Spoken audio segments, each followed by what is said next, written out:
সোহান ভাইয়া চলো না, আমি রেডি। তুই শর্ট ড্রেস পরে আমার সাথে বের হবি? তোমার না একা যাওয়া মোটেও ঠিক হবে না।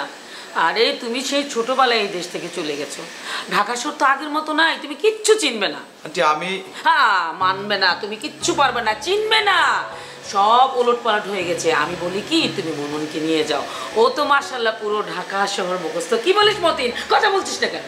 হ্যাঁ বাবা মা, হ্যাঁ বাবু তো ঠিকই বলছে। মানে আমার ঢাকা শহরের পথ ঘাট ওগুলো গেলে কে চিনাইছে, সব মন চিনাইছে।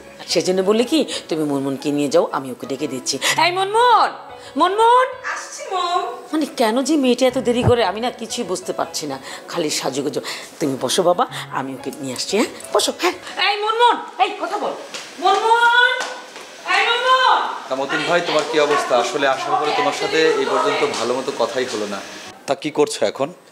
কি আর করব, ব্যবসা বাণিজ্যের লস টস খাইয়ে পুকুর ঘাড়ে এসে উঠছি। প্ল্যান পরিকল্পনা করতেছি কি করা যায়। তোরও তো ফোন দিয়ে কলাম যেটা ভিসার ব্যবস্থা কর, আমেরিকা চলে আসি, তুই তো গুরুত্বই দিলি না। গুরুত্ব দেয়নি বিষয়টি মোটেও না, আসলে হুটহাট করে তো আর কিছু হয় না। আর আমি তো শুনলাম ভিন্ন কথা। কি কথা?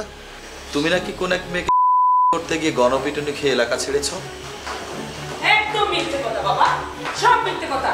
ও আসলে পার্টি করতো তো, অপোজিট পার্টি একটা ক্লেম করেছি, মিথ্যে কথাটা উঠিয়েছে। তাই যদি হবে, ভাবি তোমাকে তালাক দিয়ে বাচ্চা কাচ্চা কেন নিয়ে গেল? আর সেও কি এন্ট্রি পার্টি করতো নাকি? না মানে আরে সোহান ভাইয়া চলো না, আমি রেডি। তুই শর্ট ড্রেস পরে আমার সাথে বের হবি? মমে তো বললো তোমাদের ওখানে নাকি সবাই এগুলোই পছন্দ করে। ওখানকার সবাই ধরনের ড্রেস পরে ঠিক আছে, কিন্তু ওখানকার কালচার আর এখানকার কালচার এক না। আরে আমি যখন বললাম তখন তুই তো বললি যে সোহান ভাইয়া পছন্দ করবে। আমার এসব পছন্দ তোকে কে বললো?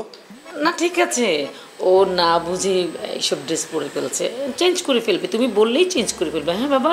না না খালামণি, আমি ওকে চেঞ্জ করতে বলিনি। প্রতিটি মানুষের একটা টেস্ট থাকবে, এটাই স্বাভাবিক। আর আসলে আজকে ওকে আমি না নিয়ে যাই, আমি তো এখানে আছি, অন্য কোনো দিন নিয়ে যাব। আর খালামণি আসলে আমার পুরনো কিছু বন্ধুদের সাথে ফেসবুকে প্রতিনিয়ত যোগাযোগ হয়, ওদের সাথে আজকে একটু আড্ডা দিব, তাই আজকে ওকে না নিয়ে যাই। প্লিজ খালামণি। না না ঠিক আছে, তুমি ঠিকই বলেছো বাবা। তুমি একা যাচ্ছ, রাস্তাঘাট চিনবে না, তাই ওকে সাথে দিচ্ছিলাম আর কি। খালামণি, গুগল ম্যাপের যুগ, না চেনার কোনো কারণ নেই, আমি চিনে নেব। মতিন ভাই তুমি বের হবে নাকি? চলো না কোনো টং দোকানে গিয়ে চা খেয়ে তারপর না হয় আমি মুভ করি। আরে বিভিন্ন সময় ব্লগে দেখি, তাই প্রথম দিনেই টেস্টটা নিতে চাচ্ছি। না মানে হয়েছে কি, শরীরটা ভালো লাগতেছে না, রাত্রে ঘুম হয় নাই ভালো। ঠিক আছে তাহলে থাকো। সাবধানে। হ্যাঁ ঠিক আছে খালামণি, ওকে। দেখে শোনো, রাগ করিস না, আমি অন্য একদিন যাবো। ঠিক আছে, ভালো লাগতেছে না। সাবধানে। ওকে খালামণি।